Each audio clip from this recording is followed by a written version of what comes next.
Des silhouettes figées comme des statues dans le parc d'un château, et un visage de femme plein d'émotion. Telles sont les deux images de l'année dernière à Marienbad qui ont traversé le temps et ont imprégné à jamais la mémoire collective. Entre ces deux extrêmes, il y a tout le reste, c'est-à-dire un labyrinthe de mots et d'images, savamment orchestré par un écrivain, Alain Robbe-Grillet, et un cinéaste, Alain Resnais. L'année dernière à Marienbad. Rarement un film aura autant fait parler de lui depuis sa sortie en 1961.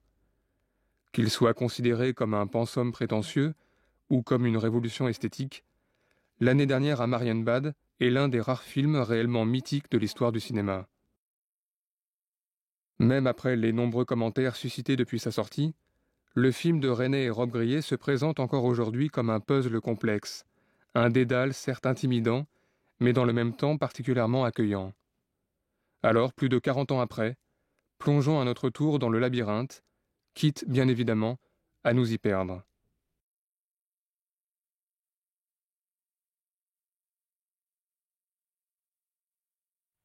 Essayons. Cela se joue à deux. Tout d'abord, le contexte littéraire. Dans les années 50, un nouveau mouvement controversé fait son apparition dans le monde de l'édition, le nouveau roman. Nathalie Sarraute, Claude Simon, Michel Butor et quelques autres publient des œuvres qui cherchent à réinventer le roman traditionnel. Sont alors remis en cause la narration, l'intrigue, la psychologie des personnages, au profit de questionnements sur la structure du récit, le style, l'ordonnance des mots, bref, sur la forme littéraire même. Au milieu des années 50, Alain Robbe-Grillet s'impose rapidement comme l'un des plus importants représentants de ce nouveau courant. Né en 1922, Robbe-Grillet est tout d'abord ingénieur agronome, avant de publier son premier roman, Les Gommes, en 1953. Suivront ensuite Le Voyeur, La Jalousie et Dans le labyrinthe. Dans les romans de Robbe-Grillet, des personnages à moitié éveillés déambulent dans des mondes troubles, aux allures de labyrinthes sans fin. Fidèle au principe du nouveau roman, Robbe-Grillet conçoit également ses livres comme des labyrinthes de mots, dans lesquels sera amené à se perdre un lecteur forcément déboussolé. À la fin des années 50, le cinéma vit lui aussi une période de transformation. En Europe, une certaine modernité cinématographique s'oppose au cinéma classique dominant. Des cinéastes comme entre autres Jean-Luc Godard, Ingmar Bergman ou Michelangelo Antonioni réalisent des œuvres novatrices en privilégiant d'autres formes de récit. La conception traditionnelle du montage, la gestion du temps cinématographique, la bande sonore, voire même le statut du personnage, sont alors remis en question. Alain Resnais est l'un des représentants de cette modernité cinématographique. Né en 1922, il se fait connaître d'un large public avec des courts-métrages comme Les statues meurent aussi, Toute la mémoire du monde, Le chant du styrène ou Nuit et brouillard, son célèbre documentaire sur les camps de concentration nazis. Mais c'est avec son premier long-métrage en 1959, Hiroshima mon amour, écrit par Marguerite Duras, que Resnais bouscule définitivement la narration cinématographique et invente une nouvelle forme de cinéma, fondée sur la répétition entêtante et la collision temporelle. Fort du succès critique et public d'Hiroshima mon amour, Alain Resnais peut alors préparer son deuxième long-métrage. Les préoccupations du nouveau roman et de la modernité cinématographique s'apprêtent alors à fusionner le temps d'un film.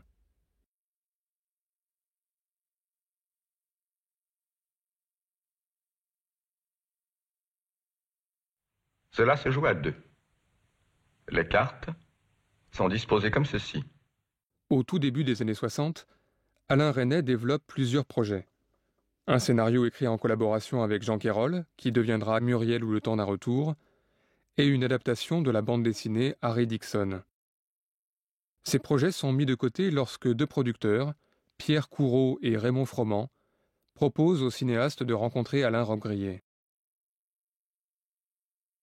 Resnais, à ce moment-là, n'était pas, je crois, particulièrement attiré par mes œuvres. Il les connaissait d'ailleurs assez mal, mais on s'est rencontrés, on s'est aperçu qu'on parlait un peu le même langage, Et il a lu mes livres, il a tout de suite eu envie de travailler avec ces livres-là, mais il a préféré évidemment que j'écrive quelque chose d'original pour lui. Je retrouvais dans René des choses qui appartenaient à mes propres recherches.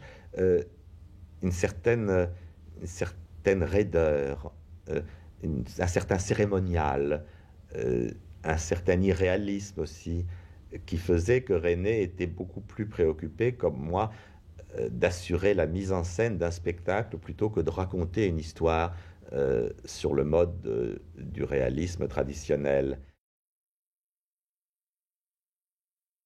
Dès ses courts-métrages, Alain Resnais développait déjà un cinéma qui ne pouvait que s'accorder aux préoccupations de l'écrivain. Les statues meurent aussi, par exemple, reposaient sur l'anthropomorphisme de sculptures africaines. Toute la mémoire du monde, documentaire sur la Bibliothèque nationale, mettait en scène un véritable espace mental, les nombreux couloirs de la bibliothèque s'apparentant aux circonvolutions d'un cerveau humain particulièrement encombré. À l'inverse, Nuit et brouillard décrivait froidement une mécanique de la déshumanisation. De tout cela, Robbe-Grillet se souvient au moment d'imaginer un scénario pour Resnais. Une semaine après leur rencontre, l'écrivain lui propose 4 idées de films qui découlent de leur discussion. Tout d'abord, un scénario prêt à tourner, L'Immortel, que Robbe-Grillet réalisera finalement lui-même, un autre sujet se déroulant dans un studio de cinéma, un autre à la campagne, et enfin un projet intitulé L'année dernière, qui deviendra L'année dernière à Marienbad. Comme dans la plupart des courts-métrages de Resnais, le scénario de L'année dernière à Marienbad reposera sur un double mouvement d'anthropomorphisme et de déshumanisation. Les humains sembleront en effet étrangement absents, peut-être morts, et seront remplacés par d'étranges mécaniques soudainement animées. Dans cet univers a priori sans vie, un homme, répondant dans le scénario à la lettre X, va tenter de convaincre une femme, dénommée par la lettre A, qu'ils se sont tous deux aimés dans un temps passé, peut-être l'année dernière, dans une ville indéterminée, peut-être Karlstadt, Frederiksbad ou Marienbad.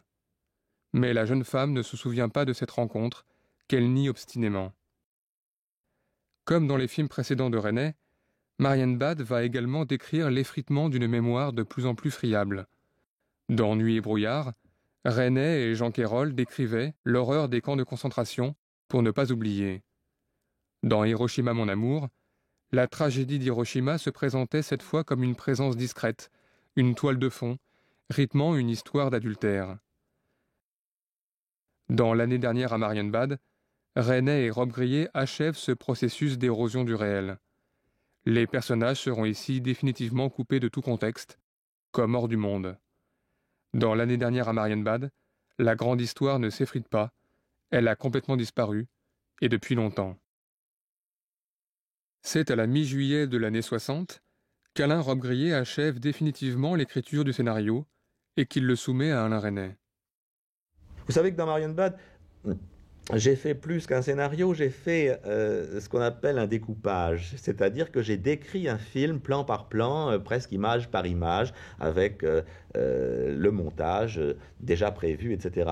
Donc déjà un peu un travail de réalisateur, mais que je n'ai pas assisté au tournage, et que le tournage a été entièrement assumé par Alain Resnais, qui a tout réalisé avec un grand souci de respecter ce que je voulais faire. Et effectivement, il y a eu à ce moment-là entre lui et moi un accord très grand, puisque il n'a jamais cherché à intervenir pour modifier telle ou telle chose, mais néanmoins il a tout transformé en une œuvre d'Alain Resnais, c'est-à-dire une œuvre beaucoup plus psychologique que celle que j'avais écrite, mais tout ça par des choses presque imperceptibles par moments, dans la direction d'acteurs, dans des effets sonores, dans des choses si peu perceptibles que quelqu'un qui lit le livre que j'ai publié et qui voit le film peut penser que c'est exactement la même chose. Or, ce que j'ai publié en librairie, c'est le texte que j'ai remis à Resnais pour tourner le film.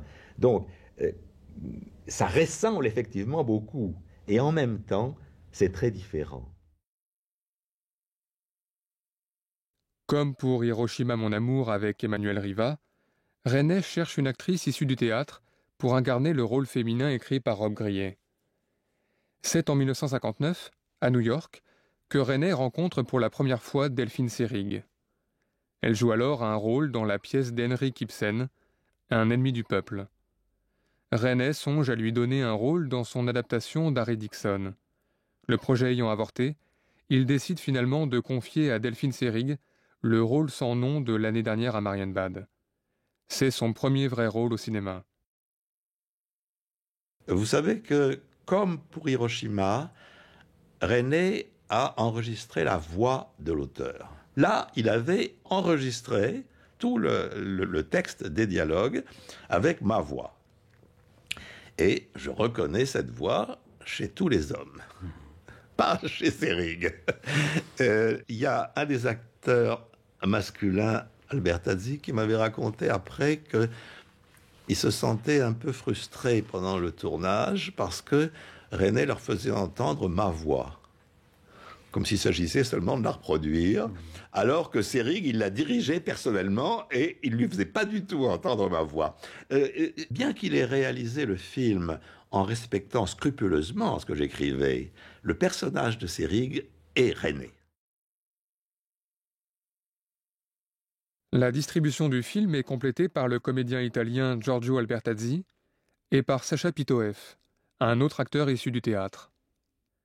Alors que Rob Grillet propose à Resnais de tourner son scénario au Casino de Vichy, et même dans les couloirs du métro parisien, Resnais opte plutôt pour les châteaux bavarois de Schlesheim et Nymphenburg.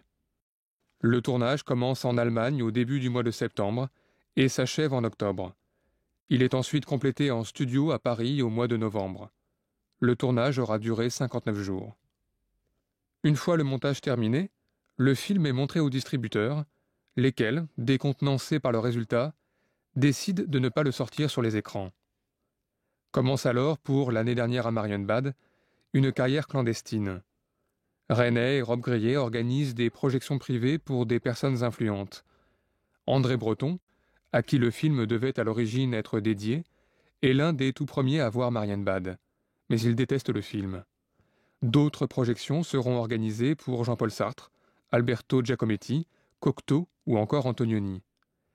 C'est finalement le Lion d'Or obtenu en août au Festival de Venise qui décide enfin les distributeurs à sortir le film à la rentrée de l'année 61. L'année dernière à Marienbad se transforme alors immédiatement en un objet de mode, un film incontournable qu'il faut avoir vu et sur lequel il faut avoir une opinion.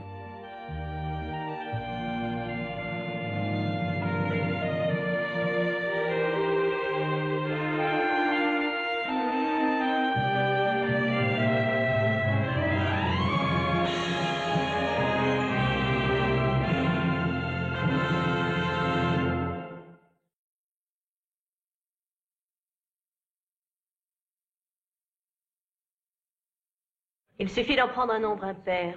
Il y a des règles, sûrement. Ce qu'il faut, c'est prendre à chaque fois le complément à 7. Dans quelle rangée? Je vous en prie. Commencez donc. Avec plaisir. Lequel voulez-vous que je prenne? Il est maintenant temps d'entrer de plein pied dans le jeu de Marienbad et de dessiner à l'intérieur de ce mystérieux dédale un cheminement personnel, paradoxal et forcément partial. Alors commençons par le commencement, c'est-à-dire la description d'un lieu. Un hôtel qui est décrit comme un labyrinthe. Il n'est qu'enfilade de portes, de couloirs, de reflets. Le motif du labyrinthe imprègne également la mise en scène. Une musique contemporaine se mêle à une autre plus classique. Des plans se succèdent sans que nous puissions recréer mentalement un espace cohérent. Une voix venue de nulle part redit plusieurs fois les mêmes phrases. À l'image de cette voix pour l'instant sans corps, nous sommes perdus dans un monde indéchiffrable où l'espace et le temps, sans cesse, font retour et sont à repenser. Dans ce labyrinthe, déambulent des silhouettes rigides, visiblement sans vie, qui ne boivent pas, ne mangent pas, ne dorment pas. Ces personnages sont sans émotion, sans psychologie. Ils sont au choix des fantômes, des morts vivants, des statues qui auraient soudainement quitté leur socle, ou peut-être des automates prisonniers d'une boîte à musique, dont l'autonomie pourrait durer le temps de la mélodie.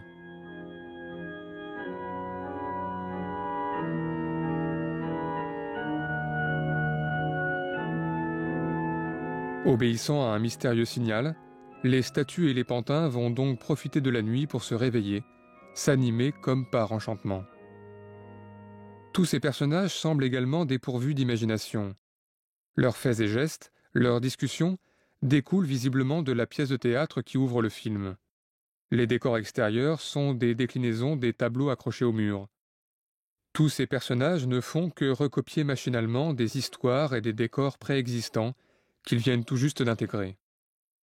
Parfois, ils semblent également se copier eux-mêmes, comme par mimétisme.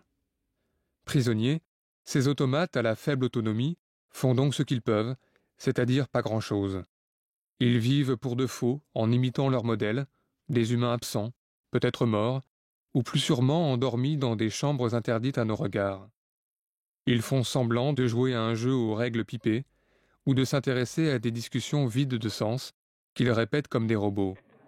Vous n'êtes pas ici depuis longtemps? Non, mais j'y suis déjà venue, vous savez. C'est un endroit que vous aimez? Moi non, pas tellement. C'est le hasard. On revient toujours ici. Mon père... Toutes ces silhouettes sont finalement enfermées dans un univers fondé sur le trompe-l'œil et le simulacre, dans un monde limité dans l'espace et dans le temps, qui ressemble à un éternel recommencement. Paradoxalement, l'année dernière à Marienbad nous fait penser à un autre film réalisé presque 20 ans plus tard, une autre histoire de fantômes, d'hôtels, de couloirs labyrinthiques et de travelling, Shining de Stanley Kubrick. Shining. Un écrivain, sa femme et son fils vivent en plein hiver dans un hôtel vidé de sa clientèle. Là aussi, le film est marqué par un temps en boucle. Jacques Torrance est en effet condamné à revivre inlassablement la même tragédie, déjà survenue en 1921 et en 1971. Il se révèle finalement un automate, condamné à rejouer indéfiniment le même rôle. Les similitudes entre l'année dernière à Marienbad et Shining ne s'arrêtent pas là. Dans le film de Kubrick, le jeune Danny est doté d'une imagination débordante et est assailli d'images mentales. Jack sera lui aussi victime de son imagination d'écrivain et créera de toutes pièces une autre réalité, avant que sa femme Wendy ne soit à son tour contaminée par ses visions cauchemardesques. Film sur la toute-puissance des images mentales et sur leur circulation d'un personnage à un autre, Shining peut être vu comme un remake inavoué du film de René. Car dans l'année dernière à Marienbad, il est également et surtout question d'images mentales et de contamination. En effet, dans l'univers mécanique de Marienbad, tous les automates ne sont pas identiques. Un homme notamment va se démarquer des autres et jouer de toute son influence pour s'échapper du labyrinthe. Notre homme semble posséder une autonomie plus importante que les autres. Il est doté d'une conscience et peut-être même d'une mémoire. Dans ce monde déshumanisé et impersonnel, il est également le seul doté d'un point de vue, le récit semblant finalement se plier à son regard. Alors que les autres automates ne font que répéter pauvrement leur rôle, notre homme est par contre doté d'une capacité d'imagination supérieure qui va lui permettre d'inventer et d'improviser. Pour échapper à ce monde déshumanisé, pour en briser l'entêtante mécanique, il va introduire ce qui a déserté cet hôtel depuis bien longtemps et que les automates n'ont peut-être même jamais connu, le sentiment amoureux. La première fois que je vous ai vu, c'était dans le jardin de Frederiksbad. Vous étiez seul, un peu à l'écart des autres, debout contre une balustrade de pierre, sur laquelle votre main était posée, le bras à demi étendu. Vous étiez tourné un peu de côté vers la grande allée centrale, et vous ne m'avez pas vu venir. Au départ, cette jeune femme est immuablement figée dans une posture qui pourrait être celle de sa statue d'origine. Notre homme va donc tenter l'impossible, humaniser en profondeur cette créature sans vie, l'envoûter en lui inventant un passé. Savez-vous ce que je viens d'entendre? Que l'année dernière, à cette époque, il faisait si froid que l'eau de bassin avait gelé. Par sa force d'imagination, l'homme entraîne la jeune femme sur des chemins plus imprévisibles. Symboliquement, une scène de valse les montrera dansant à un rythme différent des autres automates. L'homme commence ainsi à dérégler le mécanisme de la jeune femme. Il lui fait entrevoir la possibilité d'un autre temps, en parallèle. Alors que les autres mécaniques suivent sagement leur programme et vont bientôt s'éteindre, nos deux personnages eux, résistent. Je ne suis jamais restée si longtemps nulle part. Oui, je sais.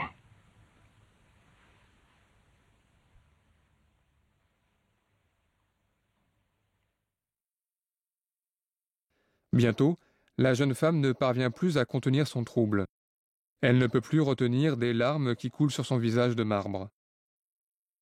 Plus tard, elle ne contrôle plus sa voix monocorde et prononce des mots oubliés depuis longtemps. Disparaissez, pour l'amour de moi. Au bord du gouffre, face à l'inconnu, notre statue est en train de découvrir l'émotion, pour de vrai. C'était toujours des murs, partout autour de moi. Unis, lisses, vernis, sans la moindre prise. C'était toujours des murs. Et aussi le silence. Mais notre homme doit se dépêcher. Il joue contre le temps. À l'heure dite, comme dans une boîte à musique, les automates redeviendront automates, les statues redeviendront statues. Il faudra alors attendre le prochain enchantement et tout recommencer depuis le début. Les nombreuses photos de la jeune femme, soigneusement rangées dans son tiroir, montrent que notre homme a déjà tenté ce travail de persuasion et qu'il a systématiquement échoué et n'a pu s'échapper avec la jeune femme avant l'expiration du délai. Toute cette histoire est maintenant déjà passée, elle s'achève. Quelques secondes encore, elle achève de se figer. Pour toujours dans un passé de marbre, comme ce statue, ce jardin taillé dans la pierre, cet hôtel lui-même avec ses salles désormais désertes. Mais cette fois, notre homme semble parvenir à réellement transformer la jeune femme. Preuve de cette évolution, cette scène qui provoque chez elle une vive émotion. Pour la première fois, elle parvient à visualiser les pensées de l'homme sans qu'il ait à utiliser sa voix. Les images mentales circulent maintenant d'un personnage à un autre. Les yeux de la jeune femme sont touchés, le verre peut se briser, l'homme est parvenu à contaminer son imaginaire.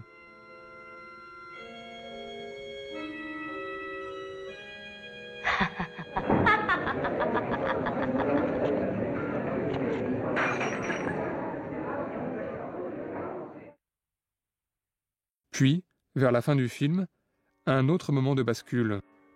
Le point de vue s'accorde ici pour la première fois à celui de la femme. Désormais, sans aucune aide extérieure, les yeux de la jeune femme sont capables d'engendrer une image.